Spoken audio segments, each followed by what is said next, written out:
నమస్కారం. ఇది ఒక కథ.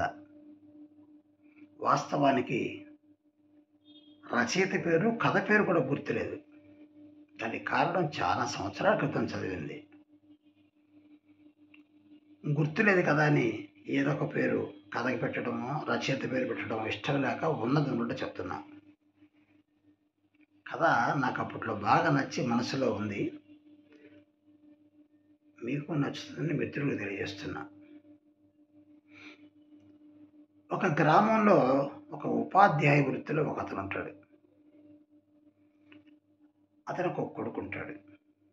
అతను ఎలిమెంటరీ స్కూల్ చదువుతుంటాడు. అతని దగ్గరే చదువుతుంటాడు. ఆ కొడుకుని అతను బాగా చదివించాలని, మంచి ప్రయోజకుని చేయాలని ఎన్నో కళ్ళకు అంటుంటాడు. అయితే ఈ పల్లెటూరులో ఉంటే అతను ఆశించినంత చదువుకోలేడని నగరంలో మంచి కార్పొరేట్ స్కూల్లో చేర్పించాలని అతని ఆశయం, ఆలోచన. అది భార్యకి చెప్తాడు. భార్య ఒప్పుకోదు. మనకు ఒక్కగానొక్క బిడ్డ, ఆ బిడ్డని మనం ఈ చదువు నిమిత్తంగానే ఇప్పటి నుంచే దూరంగా ఉంచాలా అని సాధారణంగా తల్లి ప్రేమ కొద్దీ ఆ అమ్మ అడ్డగిస్తుంది. అయితే ఇతను నచ్చ చెప్తాడు, అట్లా ఉండకూడదు, మనం ఇప్పటి నుంచే వాడు బాగా చదివితే చాలా పెద్ద ఉద్యోగస్తుడు అవుతాడు, వాడి భవిష్యత్తు బాగుంటుందని శతవిధాల వంటం, శతవిధాల ఇతను ప్రయత్నం చేయటం, మొత్తం మీద ఆమెను ఒప్పిస్తాడు. కొడుకు కూడా మొరాయిస్తాడు, నాన్న నేను పోను, నేను చదువుకోను, ఇక్కడే చదువుకుంటానని చెప్పి.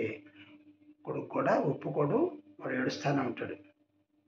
వాడికి నచ్చ చెప్తాడు.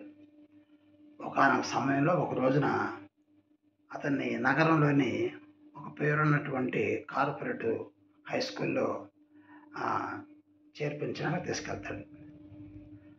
అక్కడ చేర్పిస్తాడు. కొడుకు మటుకు ఏడుస్తూనే ఉంటాడు. ఇతనికి ఒక ఆలోచన, ఆశయం, తన కొడుకు పెద్ద ప్రయోజకుడు కావాలని ఆశయం ముందు ఆ ప్రేమ కూడా ఓడిపోద్ది. ఆ కుర్రాడు ఏడుస్తానే ఆ గేటు పెట్టుకొని నానా నానా నాన్న అంటుంటాడు. నాన్న నేను ఉండను, నాకు భయం వేస్తుంది, తీసుకెళ్ళి నాన్న అని చెప్పి వీడు పదే పదే పదే ఏడుస్తూనే ఉంటాడు. అతని మటుకు గేటు బయట వీడు ఏడుస్తున్నాడా, వేడవట్లేదా నక్కి నక్కి చూస్తూ, ఇవన్నీ జరుగుతుండే జనరల్గా. తొంగి చూస్తూ ఉంటాడు. వీడు కొద్ది సర్దుకున్నాడు అనుకుంటాడు, ఏడుస్తున్నా అనుకుంటాడు, మళ్ళీ బాధపడుతుంటాడు.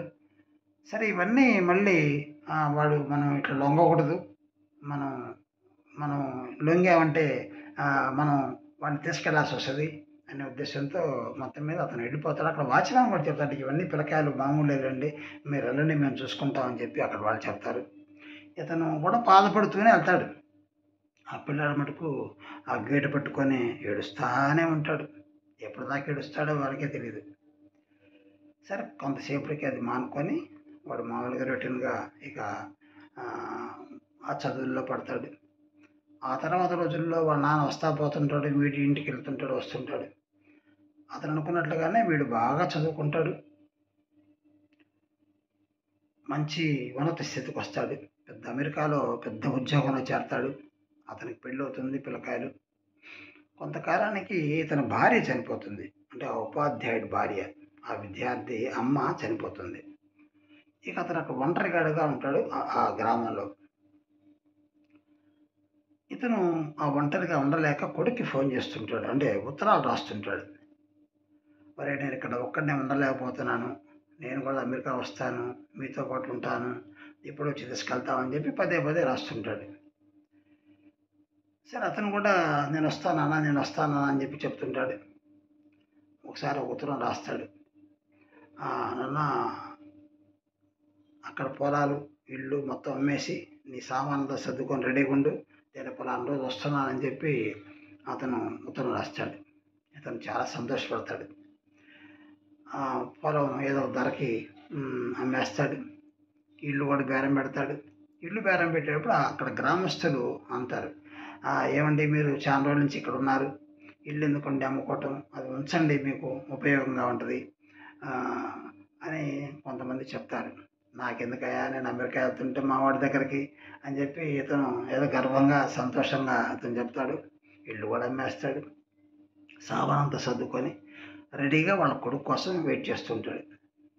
అనుకున్న సమయానికి వాళ్ళ కొడుకు కూడా వస్తాడు. కొడుకు వచ్చి ఒక కారు వేసుకొని వస్తాడు. అందరికీ చెప్తాడు. అందరికీ ఇతను సంతోషంగా బాయ్ బాయ్ హాయ్ బాయ్ అని ఊరు మొత్తానికి నేను వస్తాను, మా వాడి దగ్గరికి వెళ్తాను అని చెప్పి అందరికీ చెప్తాడు. ఈ కొడుకు అతన్ని కారులో ఎక్కించుకొని నగరానికి తీసుకొస్తాడు. ఆ నగరానికి తీసుకొచ్చి ఆ కారు ఒక పెద్ద భవంతి ముందు ఆగుతుంది. ఆ తండ్రి చూస్తాడు. ఏందైనా మనం వెళ్ళాల్సిన ఎయిర్పోర్ట్ కదా, ఇక్కడ తీసుకొచ్చావేది అంటాడు. నానా, మనం అమెరికా వెళ్ళట్లేదు, నేను తీసుకెళ్ళట్లేదు. అక్కడ నేను ఉద్యోగం చేస్తున్నాను, మీ కోడలు ఉద్యోగం చేస్తుంది, పిల్లలు చదువుకుంటున్నారు. ఉదయాన్నే ఊరి పాటి వాళ్ళు వెళ్తారు, నువ్వు ఒక్కటి ఉండలేవు, చాలా ఇబ్బంది పడతావు. అందుకని ఇది ఓల్డ్ ఏజ్ హోమ్, వృద్ధాశ్రమం.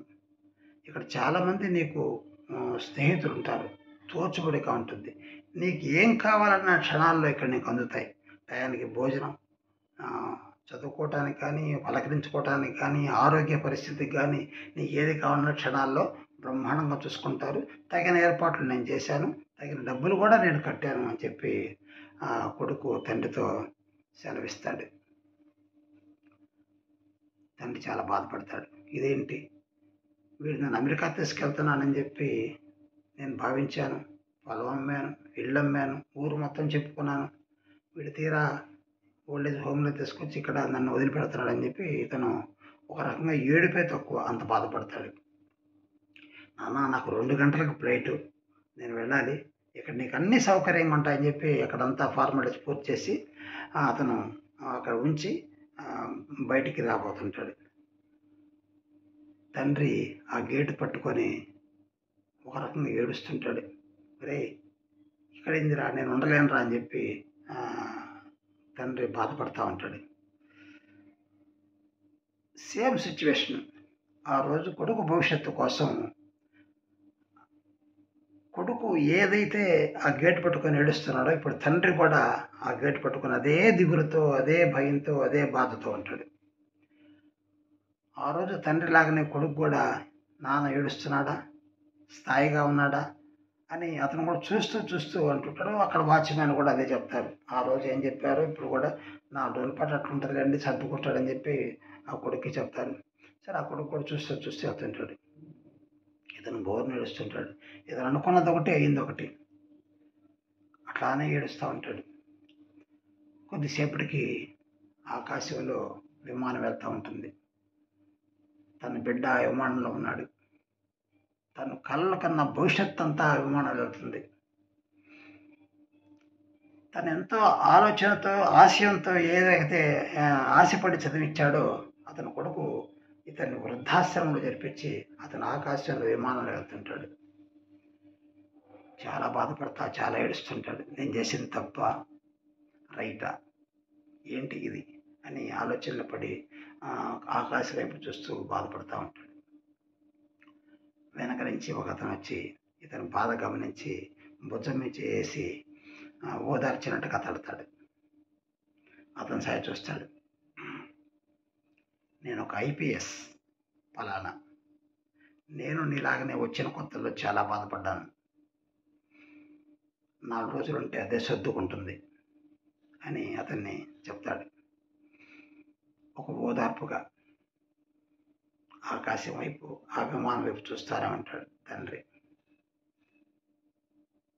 ఇది కథ. నమస్తే.